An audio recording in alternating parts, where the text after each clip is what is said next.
Alright, Bobo Cari Makan part 22. I'm at 1Utama. And I'm here because I follow a content creator on TikTok, Eat I, Yi Tai.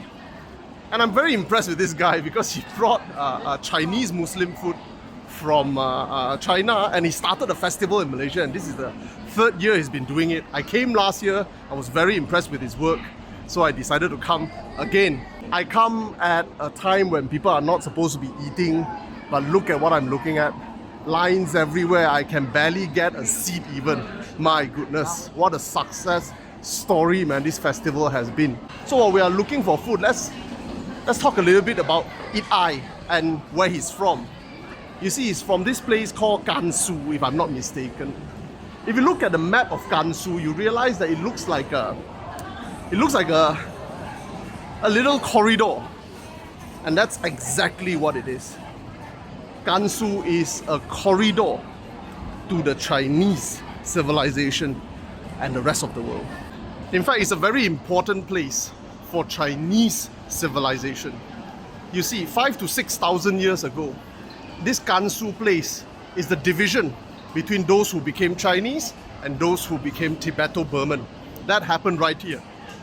Then 2,000 years ago, this is where the heavenly horses was brought back from Fergana Valley, and the Silk Road, this is almost at the final stop of the Silk Road. The Silk Road ends at Xi'an, which is a quick hop from Gansu.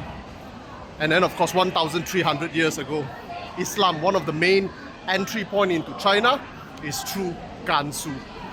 And Gansu is so important that if you look at the map of ancient China, whichever dynasty you look at, it doesn't matter. You see whether they control Gansu. If they control Gansu, that China will be strong. If they do not control Gansu, that China will collapse very quickly.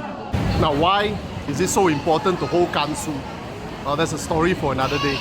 Now it's time to Cari Makan. I got myself some cold mala. Mala is some of my favorite things from Fatima Meishi. That's baozi. Basically, it's a form of bao lah. Baozi. They are halfway between our bao and jiaozi, or the gyoza that we know. This one is beef inside. Here just in time for our turn. What did you buy? This one. Wow, yogurt. And this one, okay. This one, the classic one, ran out. Oh no. Finished already. Very nice. Mu si suan nai. So traditionally, Chinese cuisine is almost entirely devoid of dairy. Lactose intolerant is actually quite common among Chinese people. In fact, I am myself lactose intolerant. But with a lot more cultural contact, we started incorporating a lot of dairy into our food. But it's still rare to find Chinese food having a lot of dairy. Dairy substitute in Chinese cuisine usually is tofu or tofu-derived product. That's where you get your protein from. So the Muslims that came to China is generally associated with the non-agrarian cultures, and as such, dairy is a very big part of their diet, or at least most of them. Meat and dairy is a big part of their diet. Rou jia mo, Chinese burger. We have niu rou mian, beef noodles. We have braised duck. Oh, this is so good. This one is so good. Yogurt, sweet and really nice. You should try. This one is tiramisu. The other one is the tea. Yeah, the tea one. The tea one is very nice. Gonna finish already. We have some mala. We have some suan la fen. Suan la fen, sour and spicy noodles. Yeah, this type of noodles, very nice.